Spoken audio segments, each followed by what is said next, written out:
In a dream, Curanis saw the city in the valley, and the sea coast beyond, and the snowy peak overlooking the sea, and the gaily painted galleys that sail out of the harbor toward the distant regions where the sea meets the sky.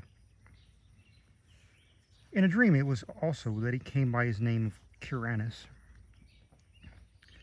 for when awake he was called by another name.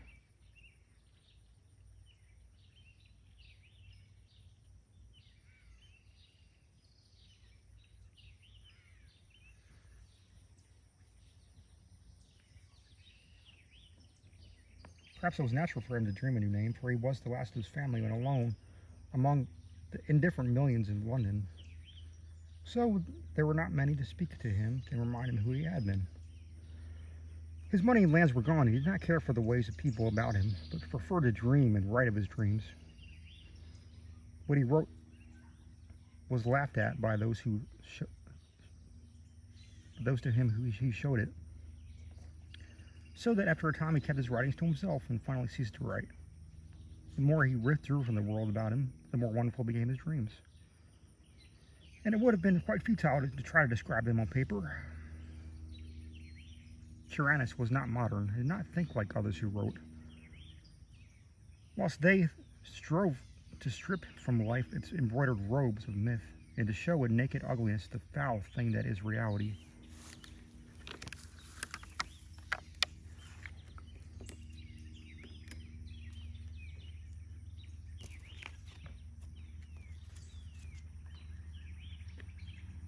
Curanis sought for beauty alone.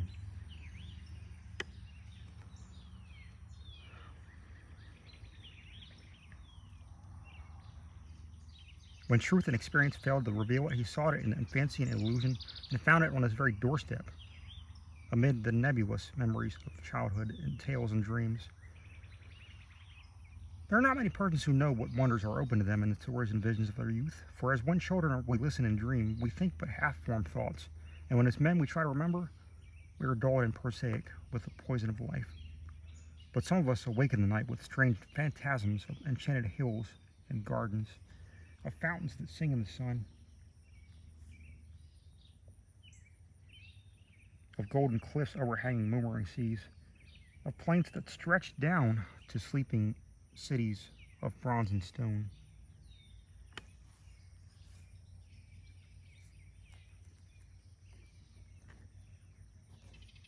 And of shadowy companies of heroes that ride capacered white horses along the edges of thick forests, and we think we know that we have looked beyond through the ivory gates into that world of wonder which was ours before we were wise and unhappy. Curanis came very suddenly upon his old world of childhood. He had been dreaming in the house where he was born, this great stone house covered with ivy, where 13 generations of his ancestors had lived, and where he had hoped to die. It was mid-moonlight, and he had stolen out into the fragrant summer night, through the gardens, down the terraces, past the old oaks of the park, and along the long white road to the village. The village seemed very old, eaten away, and at the edge like the moon which had commenced to wane, and Curanis wondered whether the peaked roofs of the small houses hid sleep or death. In the streets were spears of long grass, and the window panes on either side were either broken or filmily staring. Curanis had not lingered, but had plodded on as though summoned towards some goal. He dared not disobey the summons for fear that it might prove an illusion like the urges and aspirations of waking life, which do not lead to any goal. Then he had been drawn down a lane that led off from the village street toward the Channel Cliffs, and had come to the end of things, to the precipice and abyss where all the village and all the world fell abruptly into unechoing emptiness of infinity, where even the sky ahead was empty and unlit by the crumbling moon and appearing stars. Faith had urged him on, over the precipice and into the gulf, where he had floated down, past dark, shapeless, undreamed dreams, faintly glowing spheres that may have been partly dreams, and laughing winged things that seemed to mock the dreamers of all the world. Then a rift seemed to open into the darkness before him, and he saw the city in the valley, glistening radiantly far, far below, with a background of sea and sky, with a snow-capped mountain near the shore.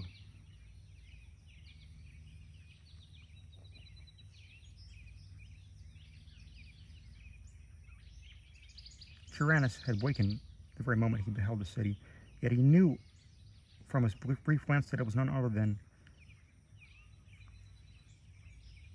Celephais, in the valley of Uth-Nargai, beyond the Tyrrhenian hills, where his spirit had dwelt all the eternity of 1 hour, one summer afternoon very long ago, when he slipped away from his nurse and let the warm summer breeze lull him to sleep as he watched the clouds from the cliff near the village. He had protested then when they found him, wakened him, and carried him home, for just as he was aroused that he had been about to sail into a golden galley, for those allured regions where the sea meets the sky. And now he was equally resentful of waking, for he had found his fabulous city after 40 wearing years. But 3 nights afterwards, Tyrannus came again to Celephais.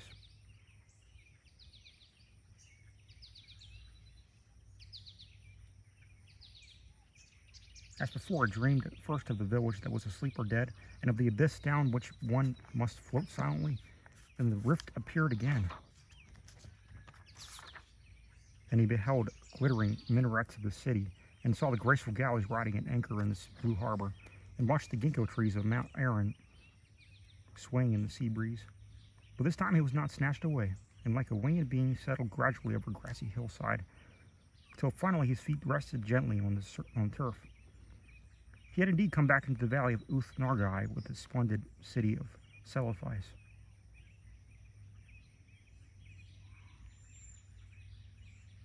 Down the hill, amid scented grasses and brilliant flowers, walked Tyrannus. Over the bubbling Naraxa, on the small wooden bridge he had carved his name on so many years ago, and through the whispering grove to the great stone bridge by the city gate, all was as of old, nor were the marble walls discolored, nor the polished bronze statues upon them tarnished, and Tyrannus saw that he need not trample lest the things he knew be vanished, for even the sentries on the ramparts were the same, and still as young as he remembered them. When he entered the city, past the bronze gate and over the onyx pavements, the merchants and camel drivers greeted him as if he had never been away, and it was the same as the turquoise temple of Horthath, where the orchid-wreathed priests told him that there was no time in Uth-Nargai, but only perpetual youth. Then Tyrannus walked through the streets of pillars to the seaward wall, where gathered the traders and sailors and strange men from regions where the sea meets the sky. There he stayed long, gazing over the bright harbor, where the ripples sparkled beneath an unknown sun, and where rode lightly the galleys from far places over the water. And he gazed also upon the Mount Aaron, rising regally from the shore, its lower slopes green with swaying trees and its white summit touching the sky. More than ever, Tyrannus wished to sail in a galley to the far places of which he had heard so many strange tales, and he sought again the captain who had agreed to carry him so long ago. He found the man Athib sitting on the same chest of spices he had sat on before, and Athib did not seem to realize that any time had passed. The two rowed to a galley in the harbor, and giving orders to the oarsmen, commenced to sail out in the billowy Cimmerian sea that leads to the sky. For several days they glided undulatingly over the water, till finally they came to the horizon where the sea meets the sky. Here the galley paused not at all, but floated easily in the blue of the sky among fleecy clouds tinted with rose. And far beneath the keel, Tyrannus could see strange lands and rivers and cities of surpassing beauty, spread indolently in the sunshine, which seemed never to lessen or disappear. At length Athid told him that their journey was near an end, and that they would soon enter the harbor of Serenian, and pink marble city of the clouds, which is built on that ethereal coast where the west wind flows into the sky. But as the highest of the city's carven towers came into sight, there was a sound somewhere in space, and Cyrannus, awaked in his London garret. For many months after, Cyrannus sought the marvelous city of Celephais and its sky-bound galleys in vain. And though its dreams carried him to many gorgeous and unheard of places, no one whom he met could tell him how to find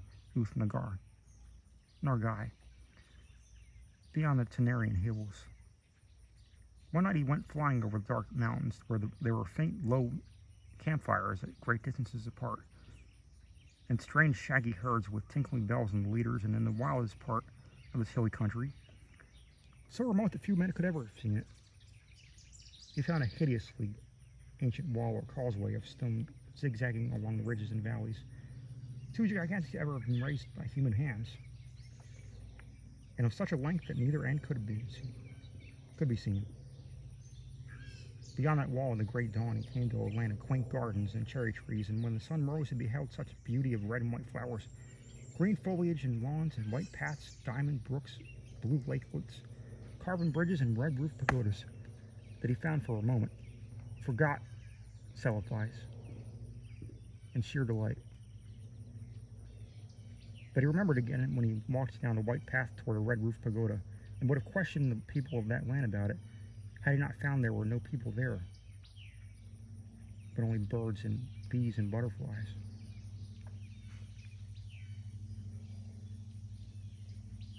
On another night, Cyrannus walked up a damp stone spiral staircase endlessly, and came to a tower window overlooking a mighty plain and river lit by the full moon. In the silent city that spread away from the riverbank, he thought he beheld some feature or arrangement which he had known before.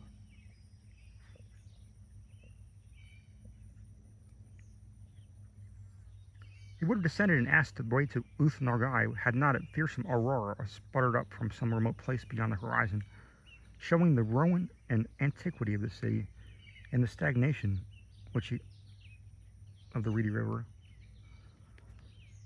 and the death lying upon that land as it had laid since King Kynaratholis came home from his conquests to find the vengeance of the gods. So Cyrannus sought fruitlessly for the marvelous city of Celephais in its galleys that sailed to Serenian in the sky. Meanwhile, seeing many wonders, and once barely escaping from the high priest not to be described, which wears a yellow silken mask over its face and dwells alone in the prehistoric stone masonry on the cold desert plateau of Leng. In time he grew so impatient of the bleak intervals of day that he began buying drugs in order to increase his periods of sleep. Hashish helped a great deal, and once sent him to a part of space where form does not exist, but whether glowing gases study the secrets of the existence. And a violet-colored gas told him that this part of space was outside of what he had called infinity. The gas had not heard of planets or organisms before, but identified Cyrannus merely as one from the infinity where matter, energy, and gravitation exist. Cyrannus was now very anxious to return to Minerat-studded Celephais, and increased his dose of drugs. But eventually he had no more money left and could buy no drugs. Then, one summer day, he was turned out of his garret and wandered aimlessly through the streets, drifting over a bridge to a place where the houses grew thinner and thinner, and it was there that fulfillment came. And he met the cortege of knights come from Celephais to bear him thither forever.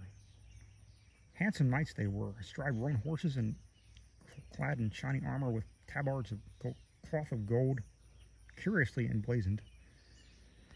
So numerous were they that Cyrannus almost mistook them for an army, but their leader told him that they were sent in his honor, since it was he who had created Nargai in his dreams, on which account he was now to be appointed as chief guide forevermore.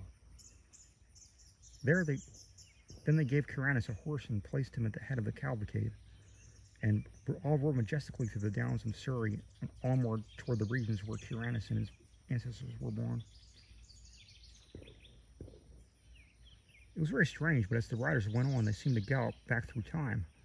For whenever they passed through a village in the twilight, they saw only such houses and villages as Chaucer or men before him might have seen. And sometimes they saw knights on horseback with small companies of retainers.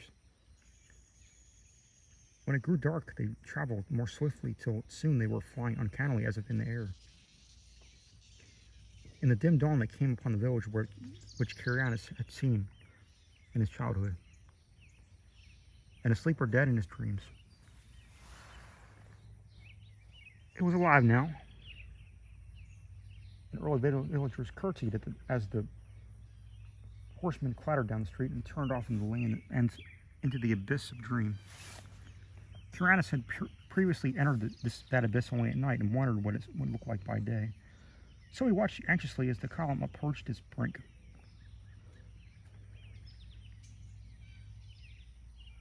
Just as they galloped up as the rising ground to the precipice, a golden glare came somewhere out in the east and hid all the landscape with its effulgent draperies. The abyss was now a seething chaos of roseate and cerulean splendor.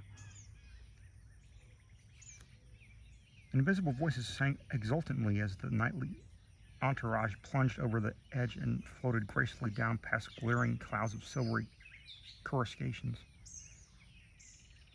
Endlessly down, the horsemen floated, their chargers pawing the ether as if galloping over golden sands. And then the luminous vapors spread apart to reveal a greater brightness, the brightness of city Celephais, the city seacoast beyond, the snowy peak overlooking the sea, and the gaily painted galleys that sail out of the harbor toward distant regions where the sea meets the sky. And Curianus reigned thereafter over Uth Nargai and all the neighboring regions of Dream, and he held his court alternately in Celephais and the cloud-fashioned Serenia. He reigns there still, and will reign happily forever, though below the cliffs at Inmouth, the channel tides played mockingly with the body of a tramp who had stumbled through the half-deserted village at dawn, played mockingly and casted it upon the rocks by ivy-covered Trevor Towers, where a notably fat and especially offensive millionaire brewer enjoys the purchased atmosphere of extinct nobility.